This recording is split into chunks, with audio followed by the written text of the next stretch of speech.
Hey guys, welcome to the new series on this channel, and this is from, well, I guess basically a subscriber commenting on, I think it was my Deathclaw in Arkham Asylum video, wondering or, asking and possibly joking about what if Batman, trained a Deathclaw, and I'm just like, yeah, there would be no crime in Gotham. But then low-key, it kind of just simmered in my mind for a good minute, and I'm like, yo, this would be like a great what if series to kind of like just explore a Fallout, Resident Evil, Arkham type verse, if you will, here. And so, with that being said, here, this is the verse I had put together. So, be sure to comment, like, and subscribe and share it with your friends. And, well, let's begin. Our story takes place a week before the likes of Arkham Asylum. And we actually have a couple changes to this timeline. You see, Croc's experimentation by Dr. Rankin actually happens earlier. But you see, when Croc is first transferred into the facility, he's put next to a young boy. This boy is named Sonny. And Sonny also has a genetic disease that actually mutates his cells, except instead of turning him into a crocodile, it turns him into, well, this, Deathclaw. To which Croc asks the boy, what's his name? To which he says, Sonny, in reply. And this is where Croc actually tells him his real name, Waylon Jones. To which the two actually begin to form this kind of bond here. Croc actually does tell the kid his backstory. While he doesn't think anything of the kid at first here, the kid's story, or Sonny's story if you will, is pretty similar. He's from Texas. He was, raised by his abusive uncle after his parents died in a plane crash, unfortunately.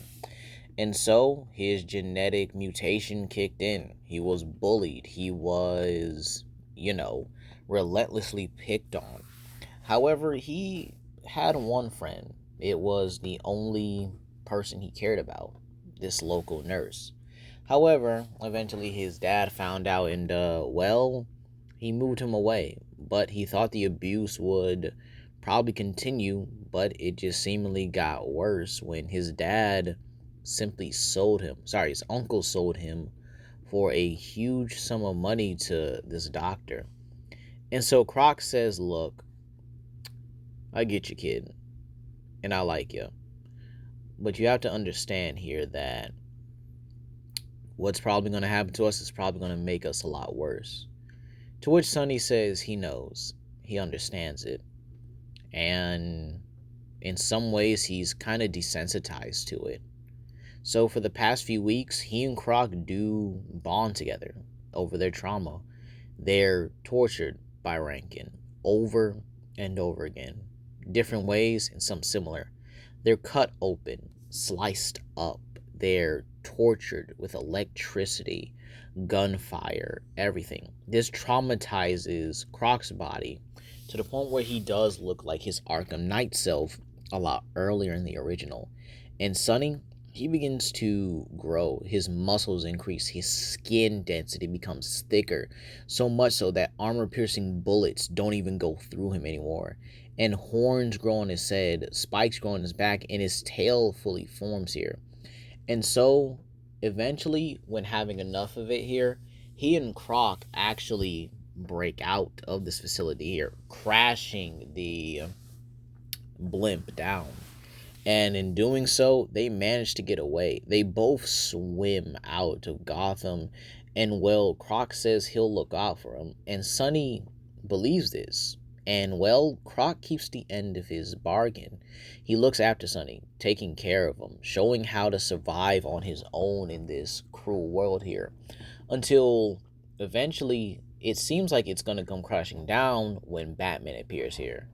And he appears along with Nightwing and Robin.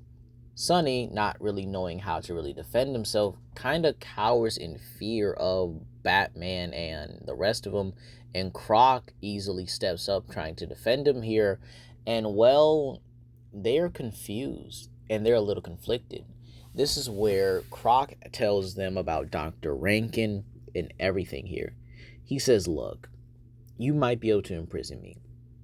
You may, throw me in jail or whatever. But this boy has done nothing wrong. He doesn't deserve to be put in Arkham when, again, he's done nothing. He was experimented on by Rankin at a young age, and he's still suffering from it, from that trauma. At least give him a chance. About me, I don't care. But as long as this boy has a chance to do something right or do something better with his life than maybe even live with me, please, Batman, please. I understand I don't really do a lot of good to ask you for favors, but at least do this so that there is a little bit of hope for me to possibly reform in the future. And so, with that being said here, Batman and everyone else is taken aback by Croc's words here. His honesty, his, I guess you can say, care for this boy here. And in doing so, Croc, unfortunately, does have to get arrested.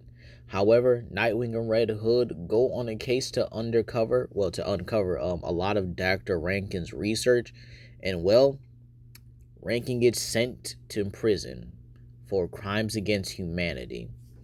And well, what about Sonny? Well, he's taken in by the Bat family. Sonny's a bit shy, even though he's, well, a 7-foot tall Deathclaw here. He eventually grows to warm up to the Bat family here. However, crime fighting is still far behind him. And well, when Robin makes the joke that he would actually be pretty terrifying to villains, Batman's like, hold up a minute. Let him cook. Like, what you mean by that, Timmy boy? To which, this is where Batman actually begins his training. And, well, the first couple weeks is just him, or the first couple days, it's him just practicing his punches and kicks here till Batman can actually find a fighting style for him. And so, this is where he actually does call an old friend of his, Bronze Tiger.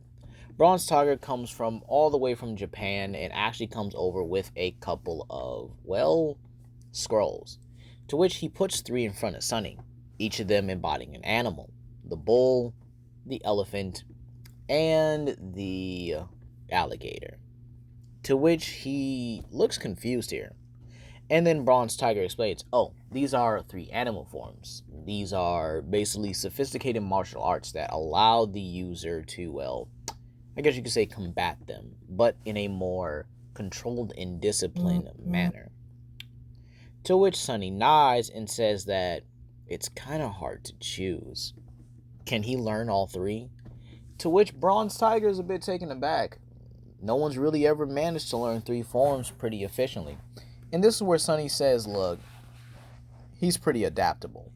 And this is where Batman does laugh about it here, but again, he does give the kid his credit and thus tells him that, yeah, you can learn all 3 forms. So, for the next couple of days before Arkham Asylum, Batman and Bronze Tiger are teaching him everything. However, one day Batman does have to go against the Joker. Unfortunately, his teachings with Sonny are done at this point, or at least on hold for right now. And so, while Batman is going through Arkham Asylum, Bronze Tiger completes his training. Sonny has fully learned the alligator and the elephant. And well, the bull part is actually his easiest one. You see, Sonny learns how to fight professionally, learning how to utilize his weight in different forms. And well, he actually wonders how Croc is doing. And so, when he goes to turn on the TV, he sees Batman fighting against this crazed Joker Titan.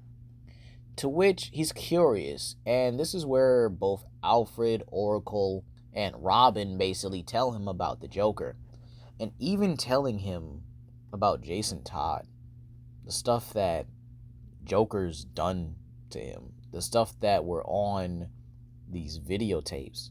To which Sonny asks, can he watch them? He's quite curious as to why Joker would do this here. To which Alfred says that you can watch the tapes here, but know that the Joker is a madman, sadistic and relentless in his goal to, well, just kind of cause chaos. To which Sonny nods and he watches the videotapes of Jason. Day by day, that boy was tortured. And he feels a sort of connection to him here.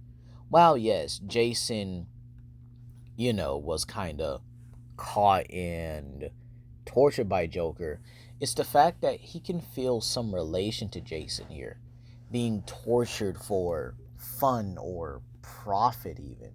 While Jason was tortured to, well, torment Batman and to break him, Sonny was tortured for profit. But the way Sonny sees it, torture is torture, nevertheless. And when the video's done, he actually cries for Jason here. He feels bad. He feels horrible. And when Batman gets back here, he yells at him, wondering how he could let someone live. And this is where, he then, kind of does learn about the rest of the Bat family, how Barbara was paralyzed by him, and her father, Jim Gordon, was tortured and stuff here. And he yells at Batman, demanding an explanation on how he could let someone like that live. To which Batman even hangs his head heavy as he does reveal his face here and says that he feels like it would have been wrong. Does he want to kill him? Yes, he's thought about it. Time and time again. He thought about killing him. And worse. Ugh. But again, he realizes that if he kills him, he's no better than the Joker. And he doesn't want that for anyone else here. To which, while Sonny is a bit disgusted at what the Joker done, and maybe a little bit disgusted with Batman's way of doing things, he respects the person and respects the man that gives him a chance. He may not like how Batman does things, but understands how he does it here. To which, when Arkham Asylum is rebuilt, the first thing that Sonny does is go ahead and visit Croc. While Croc is, being relocated here, Sonny is actually able to finally talk to him. And so before the guards try to electrocute Croc here, Sonny is able to, well, kind of slash off their electric prods here and gives Croc a heartwarming hug, to which Waylon returns it. And this is where he doesn't even call him Killer Croc here. He calls him Waylon, his friend, the only person who, well, understands him. And to which he asks him how he's doing. And the two kind of do sit in like the middle of the room. It's kind of funny because it's just like two hulking monsters just sitting in the room having a conversation while these security guards are just looking on in like fear and confusion. But it is a wholesome moment here. However, this wholesome moment is kind of ruined here by the other inmates here. To which this is where Cash actually gives Sonny the tour. And, well, he sees everyone. He sees Killer Frost, Bane, Mr. Freeze, Poison Ivy, and Harley Quinn. And when he looks into the medical bay, he sees none other than a few Joker crew members and the Joker himself here. To which he gets an idea. And when Cash sees this on his face, he asks the boy, what is he thinking? To which he says, what if y'all just don't help him? He says, unfortunately, we got no real choice in the matter here. He's a patient, diagnosed with insanity. Unfortunately, while most of us would love to put a bullet in him, can't do it because of the law. To which Sonny kind of grits his teeth and just rolls his eyes here.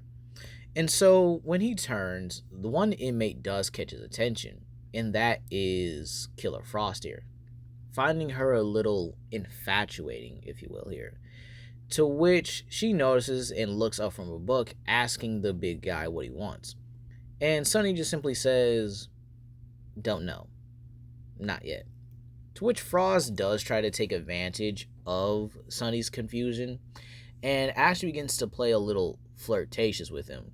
However, due to Sonny's training with Batman, he can kind of figure this out here and is like, look, I know you're trying to play me, but you're wrong. I ain't falling for that. To which Frost actually begins to talk a bit more normally to him. Or actually even tells her, well, she tells him his name. Her name's Louise Lincoln. And, well, she wasn't the best with people either. And this is where Sonny actually just kind of sits in front of the cell and, well, they both begin to talk. They both begin to bond, if you will, here. And this is where Louise actually finds out about Sonny's past as well. And again, there's a kinship here. There's a spark of connection, if you will. Sonny starts off with how he was abused by his uncle, used for profit, even put in pit fights for money. And even if he won, or even if he lost, he would get beaten senselessly and ruthlessly, called a monster, and just overly brutally tortured. Then he tells her, about Dr. Rankin. And, well, Sonny and Frost both begin to kind of form this little relationship with each other. To the point where even after, helping out with the Bat family, helping out stop villains here, he would actually go ahead and escort the villains to Arkham Asylum, to where he would actually meet Louise. And then often in days where he's not working, he would visit her, even bringing her gifts.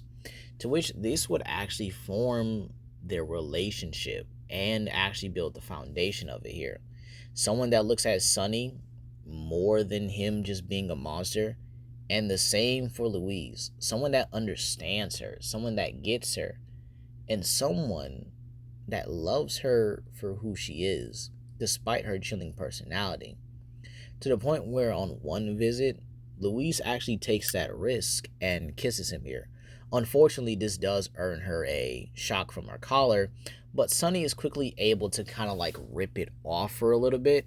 And, well, the guards do point guns at him, but Cash tells him to stand down, saying that there was nothing wrong with what he did. And so, checking on Louise here, they both actually share a much longer kiss before, again, Louise is, dragged away. Now, we then pick up at the beginning, or at least pre-beginning, of Arkham City here. Sonny is fully accustomed to the Bat family, even going by the name Deathclaw amongst all of the other people, or amongst the criminal underworld here. He's known for being brutal, but yet somewhat merciful. Now, a criminal will get backhand, power slam, and even tail whipped through a brick wall, but he is not going to kill. His claws are more so used for intimidation, very good intimidation as a matter of fact. And, well, they are also used to slash through other weaponry. He's become better. He's become tougher. And, well, he's become smarter as well. Not as smart as Batman or Tim Drake, but his intelligence is definitely close enough to where he can solve crimes, he can solve cases, and thanks to his enhanced senses, it makes it a lot easier to deduce evidence and the types of chemicals within certain evidence trails here. He can smell fear toxin, he can smell Joker's gas, and can do it from miles away, tracking down Scarecrow across Gotham City and actually stopping him before he got to Ace Chemicals. So, believe it or not here, yeah, Sonny's made a good name for himself here. And, well, before Arkham City is actually built here, he tries to go and visit Louise again, to which he brings her flowers and everything, but this is where he actually sees all the Arkham inmates being loaded up into trucks here. Everyone. Deadshot, Bane, Two-Face, Riddler, Penguin, Joker, Harley, even the thugs themselves here. And as he's looking around, he sees Louise struggling and well runs over to her, to which the guards try to stop him, but he barrels through them, not even noticing them, kind of like a rampaging bull, if you will. And well, this is where he tells them what's going on. She only had a day left until she was released. What's going on here? To which Louise says they're shipping them to just some city for some criminals here.